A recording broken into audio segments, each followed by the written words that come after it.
This video is brought to you by Audible. Go to audible.com/polyphonic or text Polyphonic to 500-500 to try Audible free for 30 days. In 2004, Rolling Stone magazine published a list of the 500 greatest songs of all time. The top two songs on that list were Bob Dylan's Like a Rolling Stone and Satisfaction by the Rolling Stones. Seems a little biased, doesn't it? Especially given that the name of the magazine was partially inspired by Dylan's song and by the Rolling Stones band name. But those were far from the first time the phrase Rolling Stone was used in music history. In fact, the Rolling Stones themselves are named after a reference to a Muddy Waters record. As the legend goes, the band were promoting their first show to a local magazine. When Brian Jones was asked for the band's name, he realized that they didn't have one yet. So he cast a quick glance around the room, and his eyes landed on a copy of Muddy Waters' Rollin' Stone. Right there, on the spot, he decided that the band would be named the Rolling Stones. And the rest is history. These days, the term Rolling Stone is woven throughout music. In addition to Dylan's signature song, the phrase has been uttered by artists ranging from Hank Williams to Sublime, from The Temptations to Danny Brown. So, what exactly is a Rolling Stone, and why does everyone want to be like one? Let's take a closer look.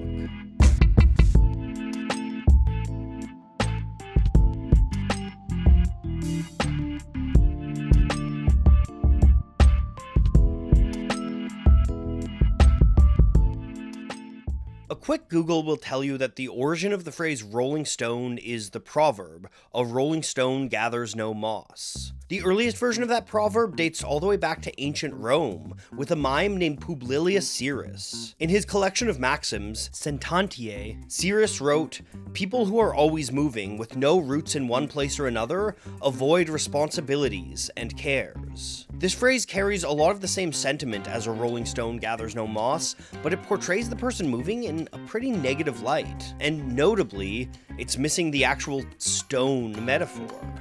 To find the earliest use of that, we need to jump forward almost 1,000 years to another famous book of maxims. Egbert of Liege was a medieval educator from, well, Liege.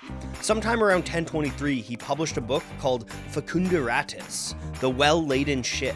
That book contains a number of early nursery rhymes like Jack Sprat and Little Red Riding Hood, but it also features a number of sayings that were popular in his day. Among them are "Don't look a gift horse in the mouth," "When the cat's away, the mice will play," and of course, "A rolling stone gathers no moss." But our pal Egbert was writing in Latin. To get the first recorded use of the phrase in English, we need to fast forward another half millennium. In 1546, John Heywood published the phrase in a collection of proverbs with the creative title Proverbs. In that book, Heywood attributes it to the Dutch philosopher Erasmus. In Heywood's day, the phrase still had a negative connotation with it. Being too eager to move around meant that you couldn't grow and develop a community. But when Muddy Waters was singing about being a Rolling Stone centuries later, he likely wasn't referencing John Heywood or Erasmus. The Rolling Stone that we know probably entered the modern consciousness in the early 20th century, with the help of a songwriter, cartoonist, labor activist, and all-round badass named Joe Hill. Joe Hill was a Swedish-American immigrant and a vocal advocate for the Industrial Workers of the World, an international labor union. Hill spent much of his life hopping freight trains, moving from job to job, and organizing workers under the IWW banner with political songs and speeches. But in 1915, Joe Hill was put on trial for murder. It was a thin case against Hill that had no motive, no weapon, and even one of the victim's sons specifically saying that Hill wasn't the murderer. Despite all this, Hill was convicted and executed on November 19th, 1915, at Utah's Sugar House Prison. In preparation for his execution, Joe Hill wrote a poem that would serve as his will. Within that poem is the couplet, "My kin don't need to fuss and moan, moss does not cling to a rolling stone." Joe Hill died a martyr, and his last will codified one of the most important musical phrases of the modern age. Hill's interpretation of the phrase shifted things. There's still a tinge of negativity, but Hill's poem has a romanticism. He still has kinfolk, he's still loved. And with Joe Hill's untimely death at the hands of the state, the Rolling Stone metaphor really began to enter the great canon of American folk songs. It was a phrase used in blues and country songs throughout the 20s and 30s. Country music's origins are intrinsically tied to the kinds of Union songs that Joe Hill wrote, and the archetype of the traveling rail worker mapped nicely onto the archetype of the traveling musician. In 1948, the singer-songwriter Leon Payne wrote a song called Lost Highway, which opens on the phrase, "I'm a rollin' stone." I'm a rolling stone, all alone and lost. The next year, the legendary Hank Williams recorded his own take on the song, which would become one of the most famous country songs ever recorded. I'm a rolling stone, all alone and lost. And then in 1950, Muddy Waters recorded his version of a blues traditional called Catfish Blues. Waters' arrangement of the song came from Robert Petway, a highly influential blues singer who had recorded it 9 years earlier. But like most folk music, it's hard to tell if Petway actually wrote the song. In the words of historian Robert Gordon, they'd been singing Catfish Blues for years in the Delta, but it never sounded like Rollin' Stone. For both Hank Williams and Muddy Waters, the Rollin' Stone represented the life of the traveling musician, a life that both of them considered to be in their blood. Living like a rolling stone is a lonely life, but it's also a free life, free from the obligations and baggage of settling down. I think it's these two usages in quick succession that really helped the phrase take off. The Rolling Stones named themselves after Waters, and Bob Dylan was a fan of both Waters and Hank Williams. In D.A. Pennebaker's 1965 documentary Don't Look Back, Dylan can even be seen singing Lost Highway to Joan Baez. I'm a rolling stone, all alone and lost. Clearly the Rollin' Stone phrase was on Dylan's mind, because that very same year he'd pen his masterpiece, Like a Rolling Stone.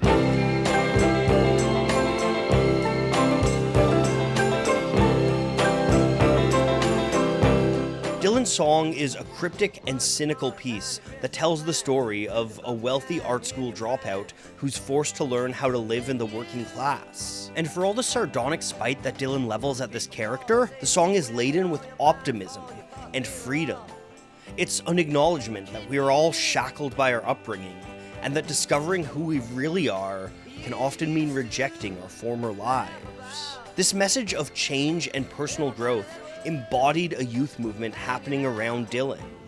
Middle-class baby boomers were rejecting their upbringing en masse and opting into new, utopian visions of more communal societies. The kinds of societies that Joe Hill imagined generations earlier.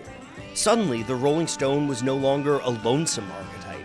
It was representative of freedom, of setting off in the world to create your own destiny. The Rolling Stone became aspirational. And it's in this world that Rolling Stone magazine was formed.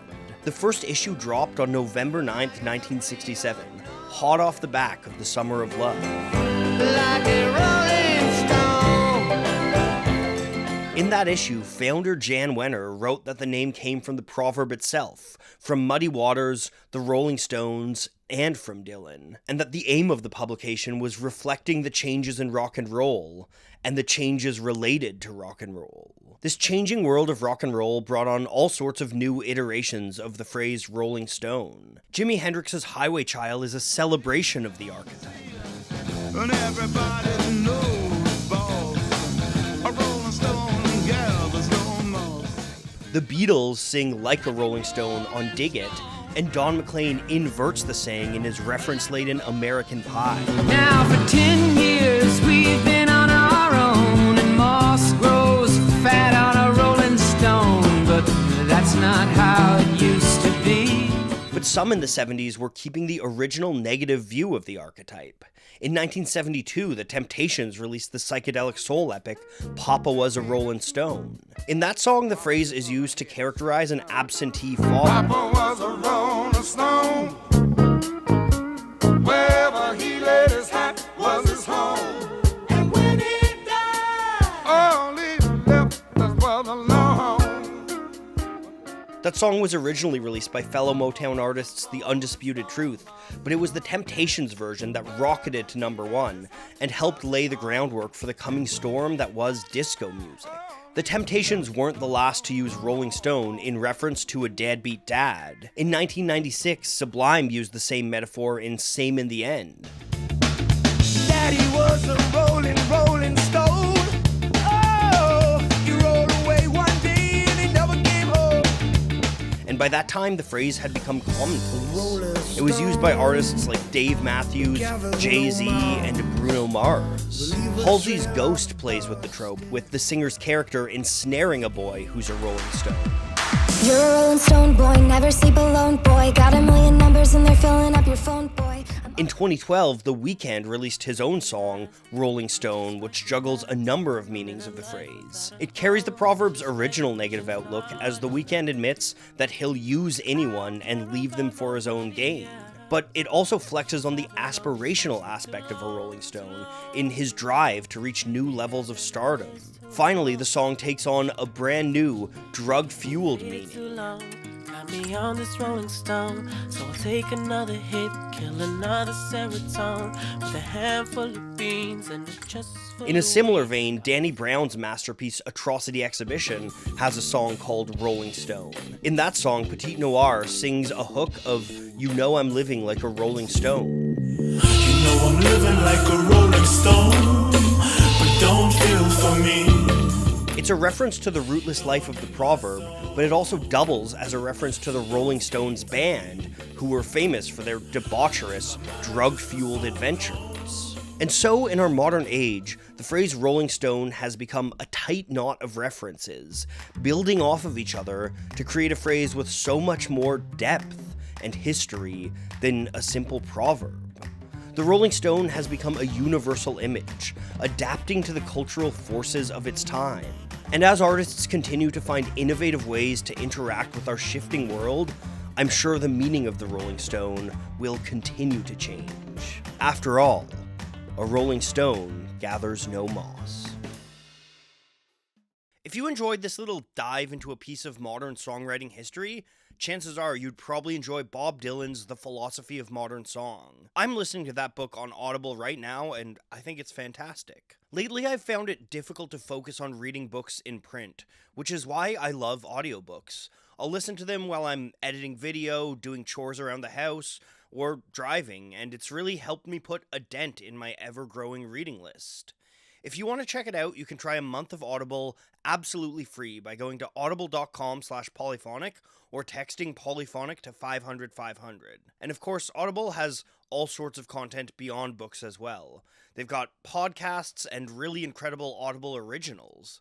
My personal favorite is an audio adaptation of Neil Gaiman's Sandman, which now has 3 acts out. As an Audible member, you'll get to choose one title a month to keep from their entire catalog. Again, if you go to my link or text Polyphonic to 500-500, you can try Audible absolutely free for 30 days.